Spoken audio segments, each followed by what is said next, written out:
Blake, where are things at? We love you, Blake. Justin, how are you feeling today? What was the tension like in that room? Why couldn't you guys settle yesterday? Blake Lively's own attorneys are now reportedly terrified that she might turn around and sue them for malpractice. That's not coming from some anonymous internet commentator. That's coming from Mark Gare-Agas, one of the most famous and seasoned attorneys in all of Hollywood, speaking publicly on The Megyn Kelly Show.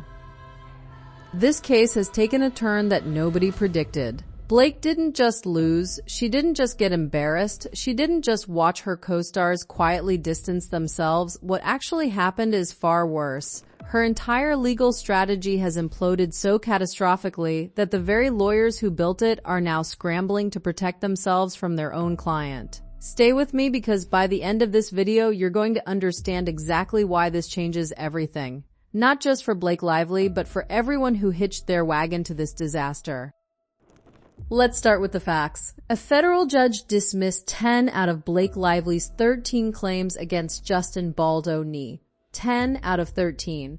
And according to Gare-Agas, the judge didn't just toss them quietly. He criticized her legal team so aggressively throughout the ruling that it essentially handed Blake a ready-made malpractice case against her own attorneys. The reason that our client is happy with this settlement is because it gives her the power and the opportunity to pursue what we believe is her most potent and powerful claim in a way that is efficient, in a way that is final, in a way that the defendants have no appeal rights over. Now think about what that means. The people Blake trusted to execute this legal assault, her high-powered legal team at Manatt Phelps Phillips, led by attorney Ezra Hudson. They didn't just fail to win, they exposed themselves. Gare-Agas laid this out with precision on The Megyn Kelly Show alongside fellow attorney Matt Murphy. He pointed out that as soon as the ruling came down, Blake's team rushed headlong into private mediation with the Wayfarer parties, and here's the part most people missed. Under California Supreme Court precedent, if you resolve a dispute through private mediation, your client cannot then sue you for legal malpractice using what happened in that mediation. The proceedings are confidential, the details are locked away. Gare-Agas called it a sophisticated legal strategy not to protect Blake, but to insulate the law firm from tens of millions of dollars in potential malpractice liability. Let that sink in. She had a monstrous legal malpractice action against her lawyers. How do her lawyers solve that problem? They immediately beg Baldoni's team to go into private mediation. The California Supreme Court case says if you go through private mediation, you can't sue your lawyer for legal malpractice.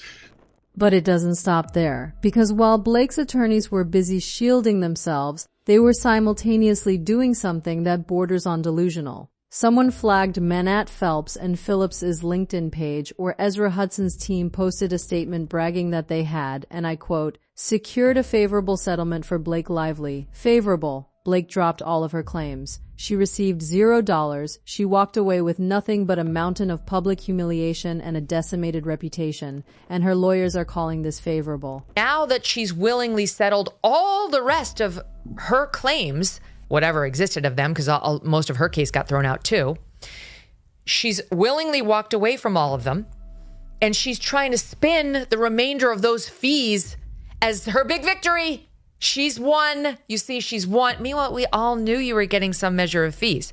Every single independent attorney who has analyzed this case publicly has said the same thing. Blake could not have lost any worse than she did. There is no version of reality in which this outcome constitutes a victory, and yet there it is on their professional LinkedIn page, posted for the entire legal community to see. They even included a quote from Ezra Hudson saying Blake's mission was to expose and hold accountable those who weaponize smear campaigns. That mission, Hudson claims, continues. Continues where? Exactly. Into what courtroom? With what evidence? With what credibility? And here's another gem from their LinkedIn. 3 weeks ago, Manatt posted a congratulations to Ezra Hudson for being named one of the Hollywood Reporter's most powerful lawyers of 2026. One of the most powerful lawyers, the question being asked across legal circles and across the internet, is powerful at what? Because if power means the ability to destroy lives, careers, and charitable foundations based on allegations that a federal judge largely rejected, then sure, congratulations are in order. That tells you everything you need to know about where the Hollywood Reporter stands in all of this.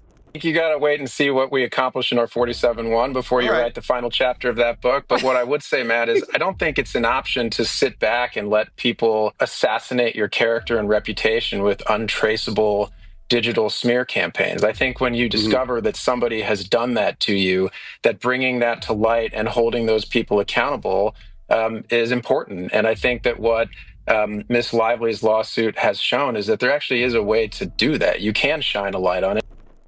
And here's what most people don't know. Every single one of Blake's co-stars from It Ends With Us has now scrubbed her from their social media. Brandon Sklenar went the furthest. He didn't just remove photos with Blake, he wiped his entire Instagram feed and started over from scratch, a complete digital reset. Jenny Slate still has her comments turned off. Colleen Hoover, no photos of Blake, no promotion material, nothing. Isabella Ferrer, same thing. These are people who stood beside her, who supported her publicly, who helped amplify her narrative against Justin Baldoni, and now, one by one, they have deliberately erased her from their digital lives, not quietly unfollowed, erased. That is not what happens when your side wins. That is what happens when people realize they backed the wrong horse and they're trying to get out before the whole thing collapses on top of them. Which brings us to the most important question of all. When you put all of this together, a pattern starts to emerge. Blake's lawyers are protecting themselves from malpractice claims. Her co-stars are running for the exits. Her legal arguments were gutted by a federal judge, and meanwhile, Justin Baldoni's position is strengthening by the day. Puck, one of the most respected industry newsletters in Hollywood, published a piece that directly contradicts the anonymous studio executives who've been whispering to trade magazines that Baldoni's career is over. Puck's reporting makes clear that Baldoni and the Wayfarer parties still have financial backing. Steve Sarowitz is still funding projects. They have multiple productions in development, and Puck estimates that 99% of working actors would take a job with Baldoni if the project is funded, because that's how Hollywood actually works.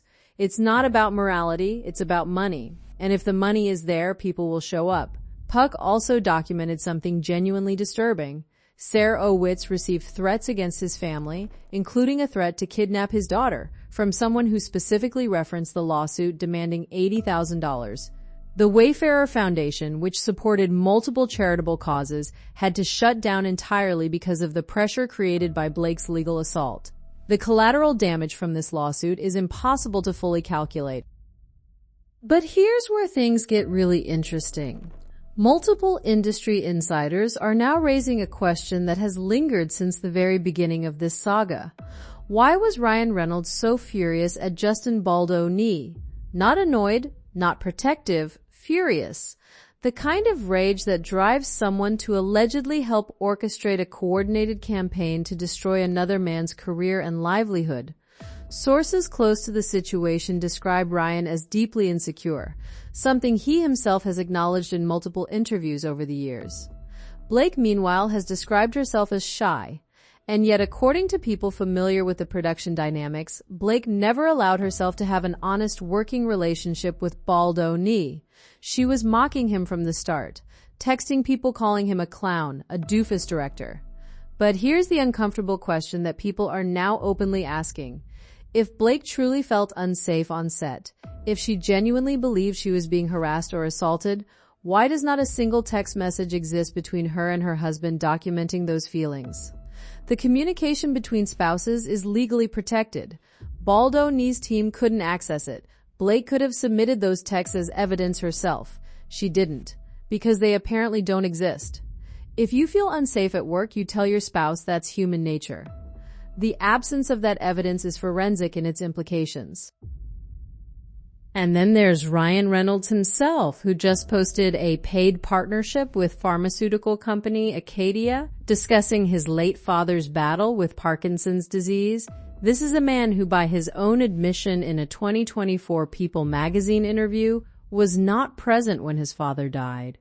He sent a letter he didn't visit. He has spoken publicly about drifting apart from his father, about their inability to see eye to eye on anything, and now he is sitting in front of a camera being paid by a pharmaceutical company, leveraging that same father's suffering to sell a product. People magazine's own headline referenced a healing letter Ryan wrote before his father's death. He described his failure to be there as something he'll live with forever. And yet here he is, monetizing that very absence, that very regret, in a sponsored Instagram post. That doesn't sound like grief. That sounds like a branding opportunity. We are watching something unprecedented unfold in real time. Blake Lively's legal team is in full defensive posture, not against Justin Baldoni, but against their own client. Her co-stars have fled, her public approval has cratered, the charitable foundation destroyed by her lawsuit will likely never reopen, and Justin Baldoni, the man who was supposed to be finished, is actively developing new projects with financial backing intact. The question is no longer whether Blake Lively lost this battle. The question is whether she's about to lose the people she's been paying to fight it, and what happens when there's nobody left to blame but herself. That's it for today, folks. See you in the next video.